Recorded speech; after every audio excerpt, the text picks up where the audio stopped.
et Alain Bobet.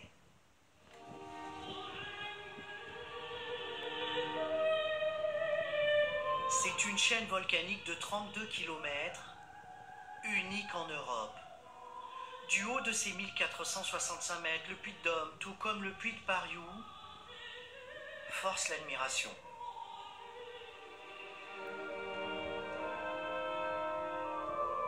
Les 80 volcans, dont les plus vieux se sont formés il y a environ 100 000 ans, sont parfaitement alignés.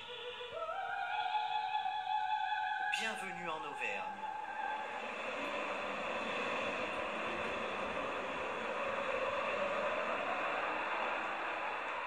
Le Puy de Dôme, 500 000 touristes chaque année décident de monter au sommet du jeune volcan d'environ 10 000 ans.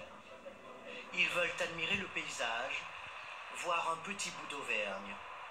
Mais le volcan ne nourrit pas les légendes, il subit les caprices de la nature.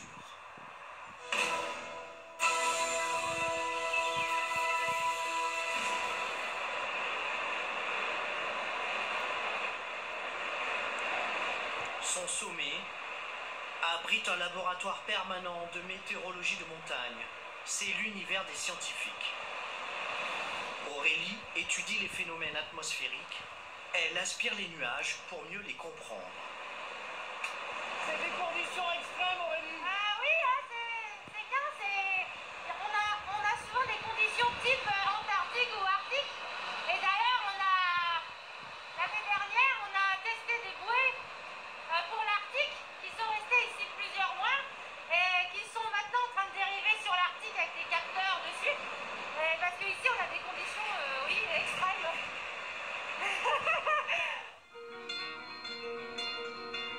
Ici, c'est une ambiance hivernale bien plus douce. Le lac Pavin s'entoure de légendes, qui se noie dans les profondeurs de son œil, 92 mètres plus bas. Mais c'est un autre mystère tout à côté que nous voulons percer, celui du creux du Souci. L'endroit est interdit au public.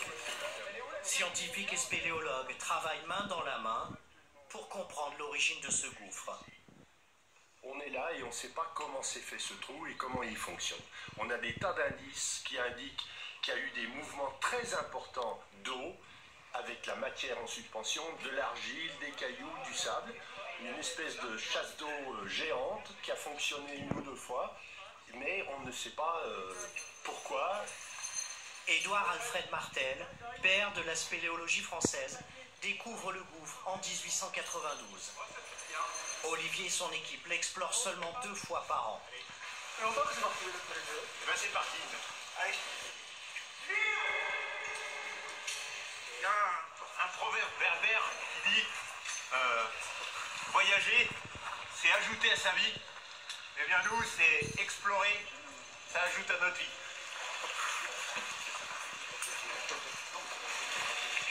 On voit le ciel bleu là-haut. Ouais. Le mystère commence à 22 mètres de profondeur. On y découvre une salle, elle mesure 60 mètres de diamètre. La température dépasse rarement les 4 degrés.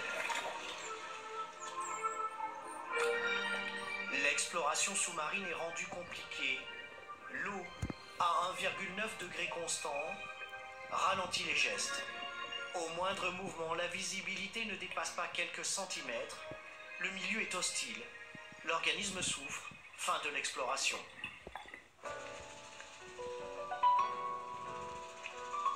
Yves, Bernard et Gigi, ils ont grandi ici. Notre dernière étape, c'est leur histoire. Toutes les semaines, je monte là, des fois 2 fois par semaine. Ça fait partie de mon itinéraire. C'est courant. Ça rappelle mon enfance ici, c'est toute mon enfance. On était plusieurs gamins, on venait ici, on faisait des igloos, on profitait des congés pour faire des igloos. Nous voilà au cœur de la fontaine salée, au pied du Sancy. Balayée par les vents d'ouest, c'est une Auvergne sauvage. La montagne dévoile quelques secrets, une source naturelle émergente.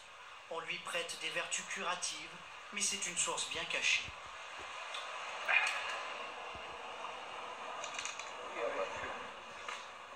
C'est pas... rugby, hein. c'est bon. Mais elle est pas trop chargée là. Non, hyper efficace. Ça Beaucoup de gens viennent ici en espérant la trouver et puis ils passent juste à côté là. Ils passent sur le pont juste à côté et puis ils la trouvent pas. Voilà. Alors on ne dit pas trop où c'est. Sauf aux gens qu'on aime bien, ça dépend. Après 2 heures de marche, nous sommes au terme de notre voyage.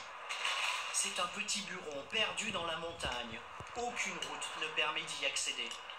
L'endroit idéal pour évoquer ce qui anime le cœur des Auvergnats. Ah ben grand-mère, tout le temps, et le soir, elle ne clouait jamais la porte. Quand elle disait comme ça, ben, si quelqu'un vient, il pourra se mettre à l'abri. Et puis elle mettait toujours soit un bol, soit une assiette. Et puis le pain sur la table, au coin de la table, au fond. Et puis le gars, quand il arrivait des fois les matins, quand elle se levait, ben, il y avait quelqu'un à table. Généreuse, immense, naturelle, tantôt sauvage, tantôt mystérieuse. À l'image de cette vallée où l'homme a réussi à ne pas laisser trop de traces, l'Auvergne, il faut la respecter et l'aimer pour pouvoir simplement l'apprécier.